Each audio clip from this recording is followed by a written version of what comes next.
নমস্কার, আমি নমিতা। আমার চ্যানেলে আপনাদের সবাইকে স্বাগত। আজকে আমি করব এঁচোড় আলু দিয়ে তরকারি, নিরামিষ একটা তরকারি করব। আমার লাগবে এই যে এঁচোড় সেদ্ধ করে, এঁচোড় আলু সব আমি আলাদা আলাদা করে ভেজে নিয়েছি, নুন হলুদ দিয়ে ভাজা আছে। তারপরে লাগবে জিরের গুঁড়ো, গোটা জিরে, হলুদ, লঙ্কার গুঁড়ো, লবণ আর হচ্ছে চিনি।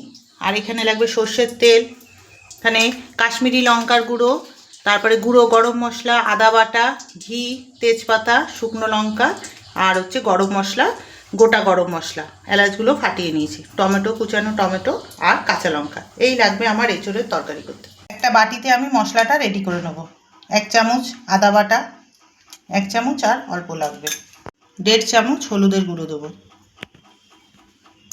জিরের গুঁড়ো 1 চামচ, লঙ্কার গুঁড়ো 1 চামচ আর অল্প, লবণ দেবো, আন্দাজ মতন লবণ দিলাম, চিনি দিলাম 1 চামচ, লবণ আর একটু লাগবে।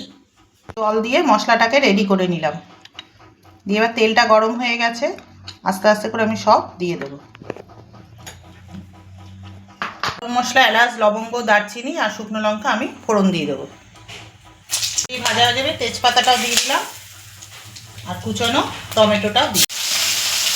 মশলাটা যে রেডি করে রেখেছিলাম এই মশলাটা আমি পুরো দিয়ে দিলাম।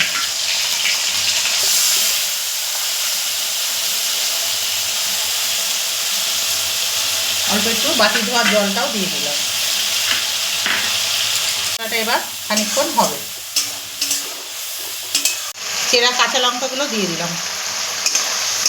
দিয়ে এর মধ্যে আমি কাশ্মীরি লঙ্কার গুঁড়ো লাল লাল হওয়ার জন্য 1.5 চামচ মতো দিয়ে দিলাম। এবার চামচে মেপে দিলাম না, আন্দাজেই দিলাম, একটু কালার হওয়ার জন্য।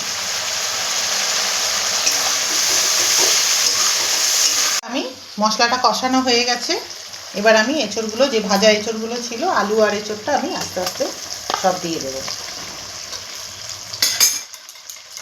সব দিয়ে দেবো, দিয়ে এবার এঁচোড়টা ওর মধ্যে অল্প একটু জল দিয়ে দেবো।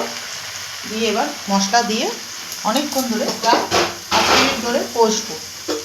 মশলাটা যখন ভেতরে ঢুকে তেল ছেড়ে দেবে,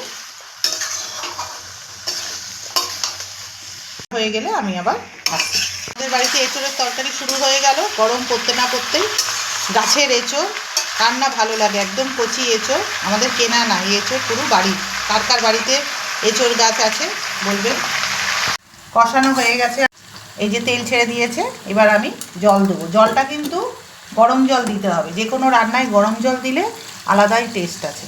এই যে আমি একটু গরম জল দিয়ে দিলাম।